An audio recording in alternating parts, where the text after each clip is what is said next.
अस्सलाम वालेकुम दोस्तों। मोहम्मद फैसल नई वीडियो के साथ अपने चैनल हरकत में है बरकत में आपकी खिदमत में हाजिर और मेरे साथ मोहम्मद ताहिर खान। अस्सलाम वालेकुम, मेरा नाम है Tahir. Highlights of life channel का नाम है। एक पेंडिंग वीडियो जिसके बारे में हम काफ़ी दिनों से डिस्कस कर रहे थे कि उसके लिए कोई प्रॉपर टाइम निकाला जाए।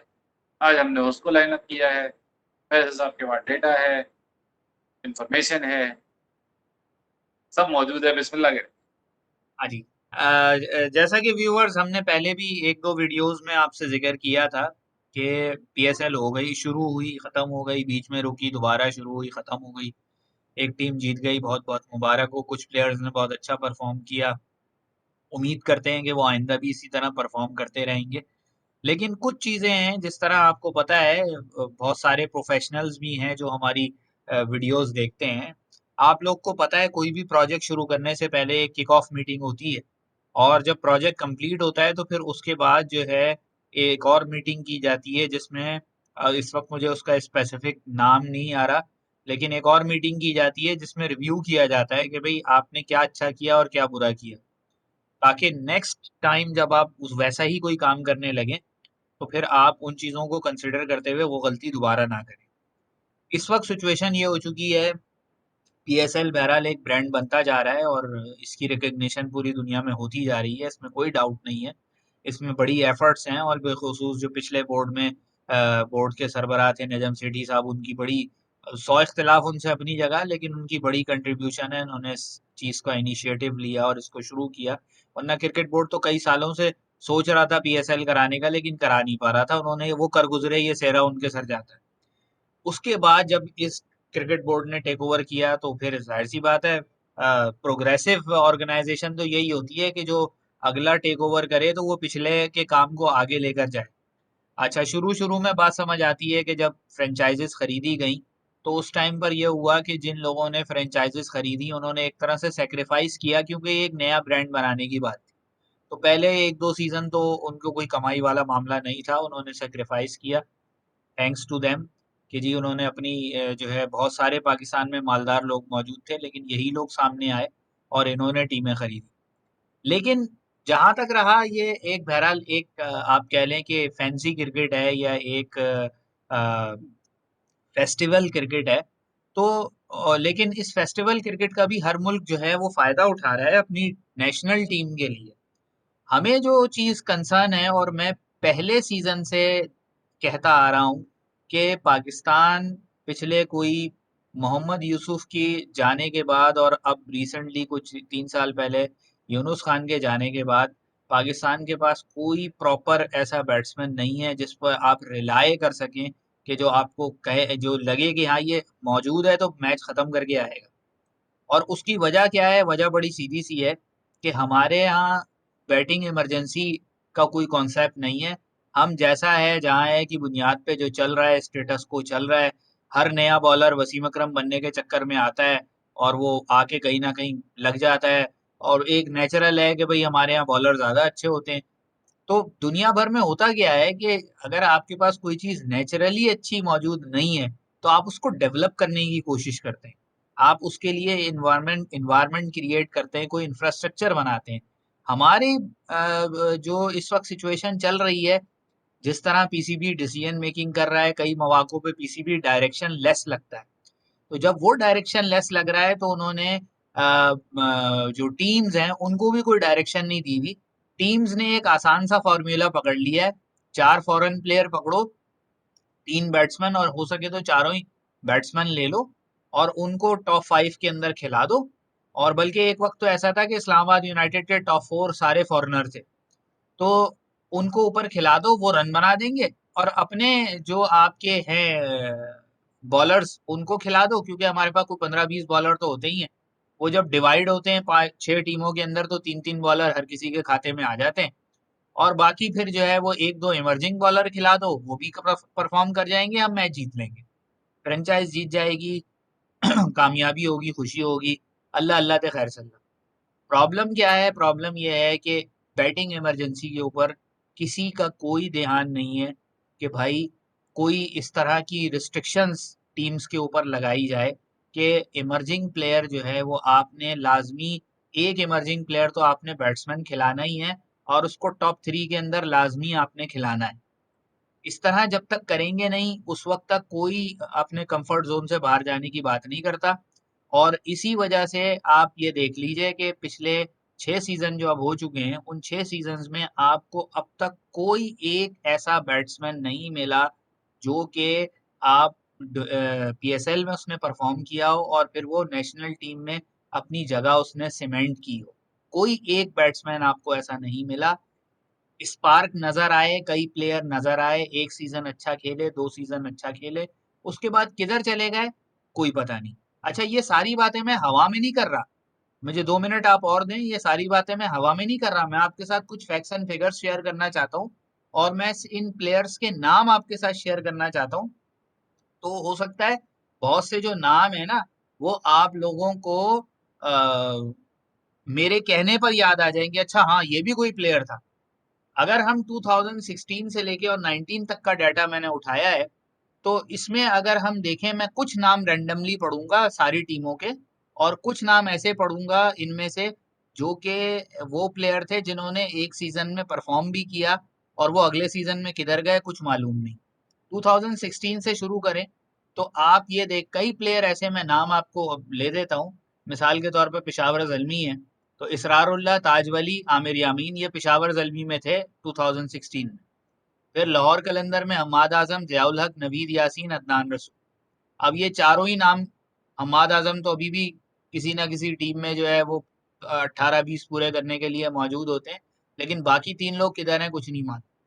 कोयटा ग्लैडिएटर बिस्मिल्लाह खान, बहुत शदीद मुझे जिसे कहना चाहिए अफसोस है कि सरफराज की कप्तानी में ये यंग बच्चा बिस्मिल्लाह खान जो है, 2016 में एक मैच इसने सिंगल हैंडेडली लाहौर के खिलाफ जितवा दिया था, और ये जो है वो उसके बाद किधर है कुछ मालूम नहीं।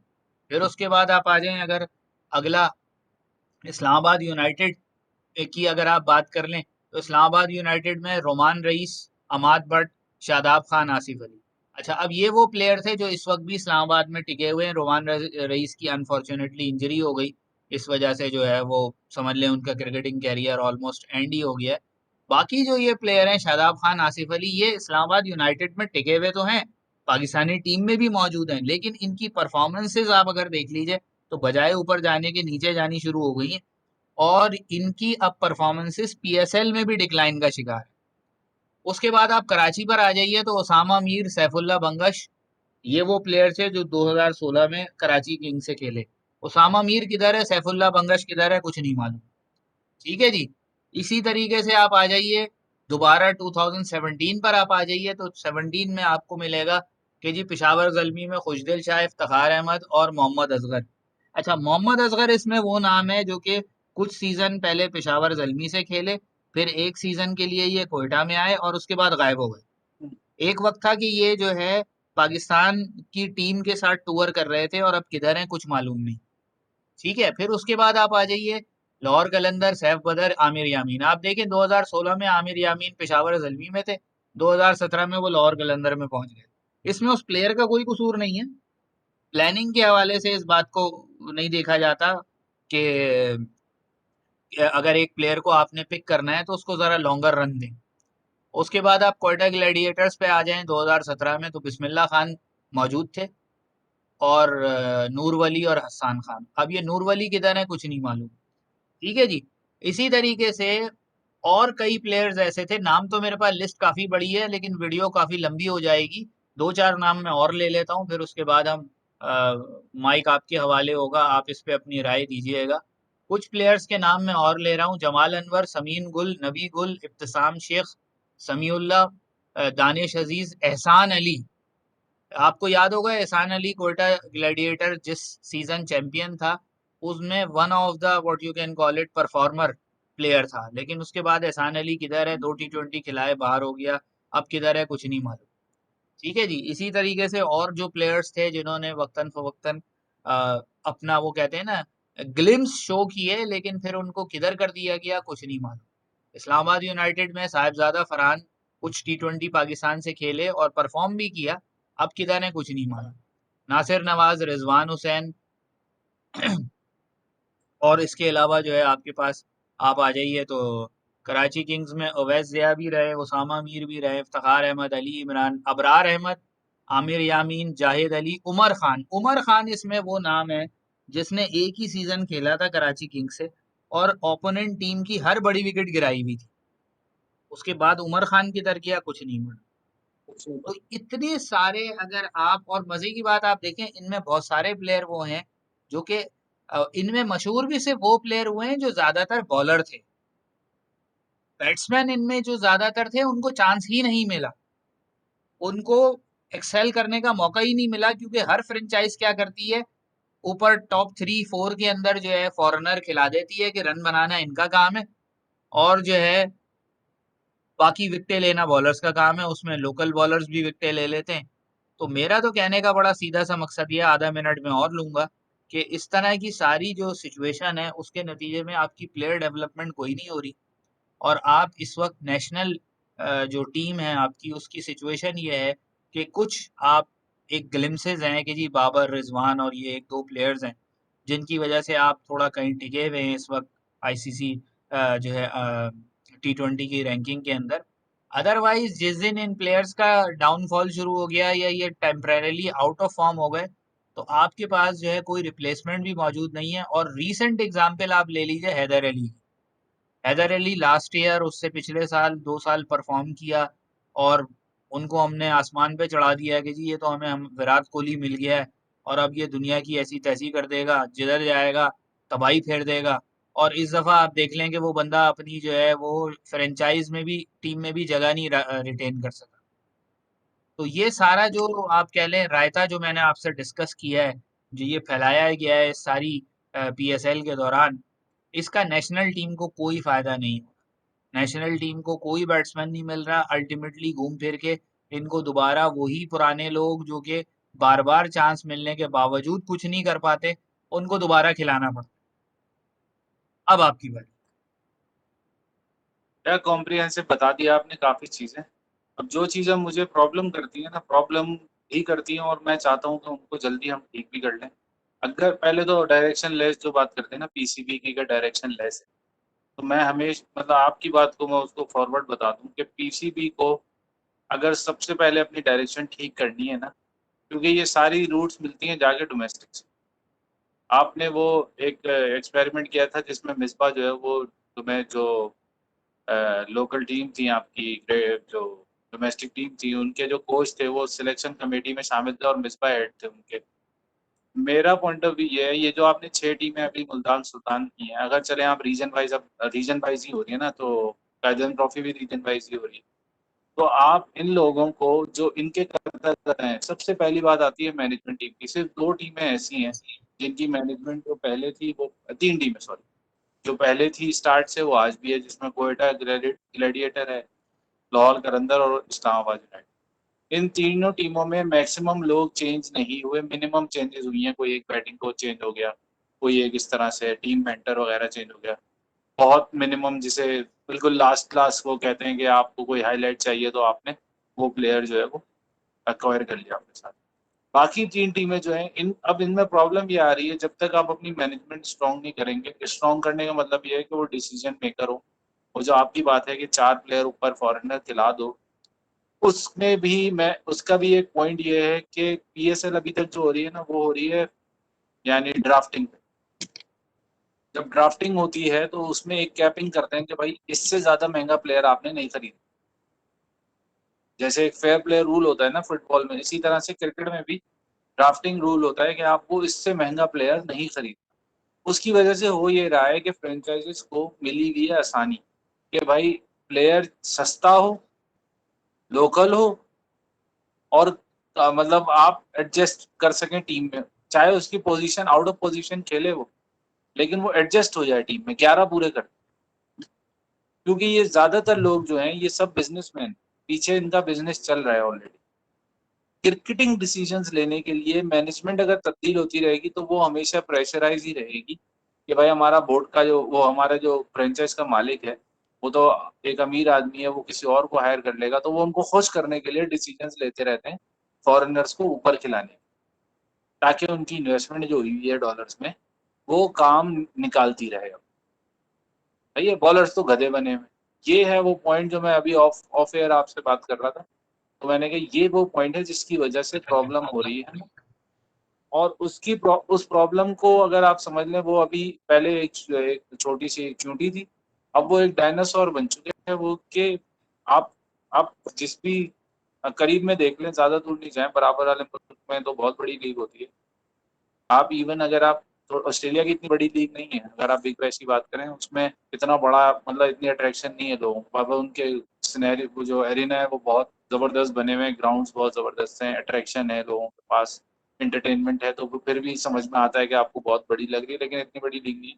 लेकिन उन्होंने भी यही जो 6 स्टेट सिस्टम या 8 स्टेट से टीम जो है उनकी, उनको अगर वो खिला रहे हैं, तो उसमें साथ के साथ वो इन लोगों को जो मैनेजमेंट में है ना, उनको वो डोमेस्टिक से भी पकड़ के ला के दे रहे हैं कि ये बंदा जो है, अब फर्ज करें, मैंने अभी जब इस्लामाबाद यूनाइटेड की लाइनअप देखी थी जब फाइनल खेलने आए, तो 3 फिनिशर एक टीम में किसी जगह भी नहीं होने चाहिए, यानी तीनों लोकल टैलेंट है। 3 अलग-अलग टीम में उनको हायर होना चाहिए, ताकि उनको सिलेक्ट करके अलग एक-एक बंदे को अपना रोल पता होना चाहिए। वो बात सारी फिर घूम फिर के आ जाती है कि 4 फॉरेनर खिला दो, 5 वहाँ लोकल खिला दो। और फिनिशर का कॉन्सेप्ट फिर हम कभी भी कुछ प्लेयर बना नहीं सकेंगे, क्योंकि वो आउट ऑफ पोजीशन खेल रहा होगा पहली बात तो। आउट ऑफ पोजीशन खेलने का मतलब ये होगा उसको पता ही नहीं मुझे करना है क्या है ग्राउंड में जाके। 3 विकेटें गिर गई तो मुझे क्या करना है? अगर मैं आखिरी 5 ओवर में गया हूँ तो मुझे क्या करना है? क्योंकि उसका माइंडसेट ही तब्दील हुआ हुआ होगा। और फिर वही जो डरी-छुपी सिलेक्शन होती है नेशनल टीम के लिए, तो फिर बंदा वहाँ जाके भी कन्फ्यूज़ रहता है। एक एग्ज़ाम्पल नहीं है, खुशदिल शाह है, हुसैन तलत को इन्होंने ज़ाया किया। अगर वो उसको ड्रॉप नहीं करते हुसैन तलत को 2019 के साउथ अफ्रीका के टूर के बाद, और उसको खिलाते रहते, तो हमें शोएब मलिक और हफीज की अब जरूरत नहीं कि यार कोई सॉलिड मिडिल ऑर्डर होना चाहिए। हुसैन तलत नंबर 4 पे बेस्ट ऑप्शन था। खेलता रहता वो प्लेयर बन जाता। क्यों? एक तो कॉन्फिडेंस था उसके अंदर, थोड़ी बहुत बॉलिंग भी कर लेता है और यंग था। तो हमने अपने ऑप्शंस खुद ही जाया कर दिए। फिर हम कुल्हाड़ी पैर पे मार के फिर बोलते हैं क्योंकि बैट्समैन नहीं आ रहा। चलें, अपनी तो देखें, ये जो प्लेयर्स के आपने नाम लिए, इनमें बहुत जो मोटिवेशन अंदर से मोटिवेशन जिसकी स्ट्रांग होगी या जिसकी विल होगी कि मुझे सेटअप में सिलेक्शन में रहना है, वो पूरा साल ट्रेनिंग कर रहा होगा। सिर्फ 1.5 महीने के लिए पीएसएल में ट्रेनिंग नहीं कर रहा होगा, तो पूरा साल ट्रेनिंग करता हुआ आ रहा होगा, पूरा साल अपने आप को इन्वॉल्व रखता होगा क्रिकेट में, अपनी हेल्थ का, डाइट का ख्याल रखता होगा, जब जाके वो इस लेवल पे परफॉर्म कर रहा है। पीएसएल भी कोई छोटा लेवल नहीं। आपको अगर समझ में मतलब अगर आप कवरेज की बात करें तो स्काई भी अब कवरेज कर रहा है, वेस्ट इंडीज में भी पीएसएल जा रही है। तो आप समझ लें व्यूवरशिप तो आ रही है ना, वहां से तो आ रही है आपके पास टीआरपी, लेकिन आप उस तरह का शोकेस नहीं कर पा रहे। क्यों नहीं कर पा रहे? वही वही सारी बात वहीं पे ही है कि ये कनेक्शन बनाए आप पीएसएल से, डोमेस्टिक कनेक्शन को मजबूत करें। यानी प्लेयर को ये पता हो कि मैं डोमेस्टिक में परफॉर्म करूंगा तो पीएसएल में आ जाऊंगा, लेकिन ये ना पता हो कि पीएसएल में परफॉर्म करूंगा तो नेशनल सेटअप में आ। उसके लिए आपको पीएसएल में 2 से 3 साल को प्रॉपरली चांस दें। डोमेस्टिक में अगर डोमेस्टिक T20 कंपटीशन हो रहा है उसमें चांस दें।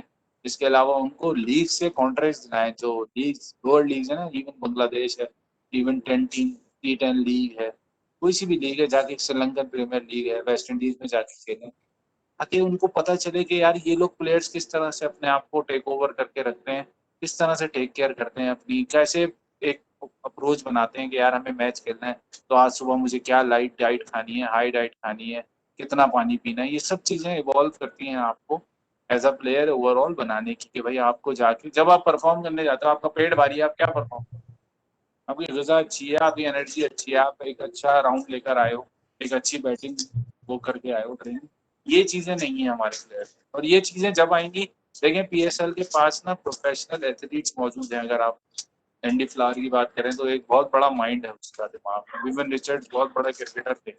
ये इसी तरह इस्लाम अगर आप उधर चले जाएं, क्या नाम है, कोयटा ग्लैडिएटर में मोइन खान ने एक जिंदगी गुजारी है क्रिकेट में। सही है। इसी तरह अगर आप मुल्तान उसमें चले जाएं, पेशावर जलमी में, तो पीछे उनके पूरे ये कोर तैयार थी कि ये लोग हैं। मोहम्मद अकरम अच्छा आदमी था, यूनुस खान, मिसबा की तो मैं बात नहीं करूंगा, इसके अलावा लोग मौजूद हैं सेटअप। इवन आकिब जावेद लाहौर कलंदर में है, राना ब्रदर्स हैं पूरे लाहौर कलंदर में, और वो चला भी रहे हैं एकेडमी। लेकिन वो लोग, इस्लामाबाद में योहान बोथा है। हाँ, अकेले पड़ गए हैं वो लोग। अकेले क्यों पड़ गए? पीछे से कोई सपोर्ट करने वाला नहीं। पीसीबी जो चमक दमक के काम है ना वो तो कर रहा है, जैसे पीएसएल को कराना जरूरी था करा दिया। लेकिन वो उस कोर को, वो जो पाइपलाइन है प्लेयर्स की, वो बनाने में नाकाम है। वो इसलिए नाकाम है कि वो लोग खुद जो है ना हैंड पिक्ड है, उनकी भी कोई अपनी क्रेडिबिलिटी नहीं है, वो भी हैंड पिक्ड है, आ गए हैं बस पीछे। वो भी किसी सिस्टम के थ्रू आते ना, तो उन्हें सिस्टम चलाने का पता होता। ये सबसे बड़ा फॉल्ट है जिसकी वजह से हम लैग कर रहे हैं क्वालिटी प्लेयर्स को प्रोड्यूस करने। एक बात जो मैं आखिर में या इस वीडियो का लिए जो मैं ज़रूर बोलूँगा कि अगर मैं ये उन यंग लड़कों से जो चाह रहे हैं कि क्रिकेट में आगे जाके अपना फ्यूचर बनाएं, आप अपनी होप ना छोड़ें पहली बात। लेकिन होप ही सिर्फ ना रखें कि यार बंदा बारिश की दुआ कर रहा है बैठा हुआ, या खाना दे दे, अल्लाह खाना दे दे। अरे भाई खाना तो वो दे देगा, मेहनत तो करो उस चीज़ के लिए। खाना तो उसने लिखा हुआ है आपका, कहीं से भी दे देगा वो आपको। लेकिन उस चीज़ के लिए मेहनत तो करो, उस चीज़ के काबिल तो बनो कि वो आपको खुद ब खुद पिक करे। बाकी जो हमारे पास 3 फ्रेंचाइज़ीज़ हैं वो यंग टैलेंट के अराउंड चल रहे हैं, जिसमें लाहौर कलंदर का मैं नाम इसलिए लूँगा कि शाहीन शाह अफरीदी को आगे वो लेकर आया है। एक अननोन कप्तान उन्होंने बनाया है। तो इसलिए भी मैं कहूँगा कि वो लोग थोड़ा बहुत जानते हैं। इसी तरह कोयटा को मैं कोयटा के पास कोर है, लेकिन कोयटा के पास मुझे लगता है एक आध कोई फॉरेनर प्लेयर ऐड होना चाहिए। कोर है इनके भाई यंग की, ये खिला सकते हैं, अपनी टीम अलग से बना सकते हैं। इसी तरह से इस्लामाबाद यूनाइटेड है, या तो वो इतने सारे जो एक ही पोजीशन के प्लेयर्स हैं उनको खत्म कर दें, या फिर वो जो है वो कोई कुछ अप्रोच चेंज करनी पड़ेगी, वरना बहुत बुरी परफॉर्मेंस थी। अगर आप इस्लामाबाद की 2 विन्स छोड़ दें तो बाकी विन्स ऐसी थी कि बस 2 प्लेयर्स ने सारे स्कोर कर दिए। टीम की परफॉर्मेंस नहीं थी। उससे पता चलता है कि आप मतलब कहीं बड़े मैच में जाके फंसना था, आपने हारना था। यही हुआ उनके साथ उस दिन। चलें यहीं तक रखते हैं हम। जो मेरा ख्याल है हम जो बात कहना चाह रहे थे वो काफ़ी हद तक हमने एक्सप्लेन कर दी, व्यूअर्स को भी समझ आ गई होगी। कहने का मकसद बस वाइंड अप करते हैं इस वीडियो को बस इस 1 मिनट की डिस्कशन के साथ। कहने का मकसद ये है कि भाई जो भी इवेंट हो रहा होता है उस इवेंट को वो कहते हैं ना यूटिलाइज किया जाए to the best interest of the national team. तो उसके लिए नहीं आएगा। अगर आपको कुछ इस किस्म के डिसीजंस लेने पड़ते हैं जो कि अनयूजुअल किस्म के डिसीजंस है तो कीजिए, ये आपकी लीग है। ये कोई इस पर कोई दूसरे किसी मुल्क ने इतराज नहीं करना है कि जी आप लोकल प्लेयर्स को लाजमी क्यों खिला रहे हैं या emerging player as a batsman क्यों खिला रहे हैं। ये आपकी लीग है, उसको मॉडिफाई कर दें, रूल्स तो आपने ही बनाने हैं ना। तो मकसद यही होना चाहिए कि जी जहाँ आप इससे पैसे कमा रहे हैं, जहाँ क्रिकेट को प्रमोट कर रहे हैं, यंग टैलेंट आ रहा है तो यंग टैलेंट सिर्फ आए नहीं कि आप ले आए जी हमने इस दफा इतने प्लेयर सेलेक्ट कर, उधर बाद में किधर गए वो। और अभी बहुत सारे नाम ऐसे हैं जो मैं इसमें हाँ शामिल हाँ। नहीं कर सका। बहुत सारे नाम मैं पिक नहीं कर सका और बहुत सारे नाम मैं बोल नहीं सका। बहुत सारे प्लेयर ऐसे थे जो कि एक एक सीजन खेले और उसके बाद गुमनाम हो गए, और वो एक सीजन बहुत अच्छा खेले। क्या वो इतने बुरे हो गए कि अनफिट हो गए, या इतने बुरे हो गए कि किसी ने दोबारा उनको पिक करने की जहमत ही नहीं की। तो बस कहने का मकसद यही है कि अगर कोई जिम्मेदार ये वीडियो देख रहा हो, सुन रहा हो, उम्मीद तो कम है, तो वो इस पॉइंट पे ज़रा गौर करें कि भाई इमर्जिंग प्लेयर्स को एज ए बैट्समैन के तौर पर खिलाने वाले फॉर्मूले को करके देखें, ताकि हमारे पास कम से कम हर टीम में अगर एक एक इमर्जिंग बैट्समैन भी खेल रहा हो तो एटलीस्ट हमें 6 तो ऐसे कंटेंडर मिले ना, जिनको हम कह सकें कि हाँ जी इनमें से कोई 2 प्लेयर इस वक्त नेशनल टीम में आ सकते हैं। वीडियो को यहीं तक बिल्कुल। रखते हैं। पसंद आए तो लाइक कीजिए, शेयर कीजिए, चैनल्स को सब्सक्राइब कीजिए और बेल आइकॉन को प्रेस कर दीजिए। शुक्रिया।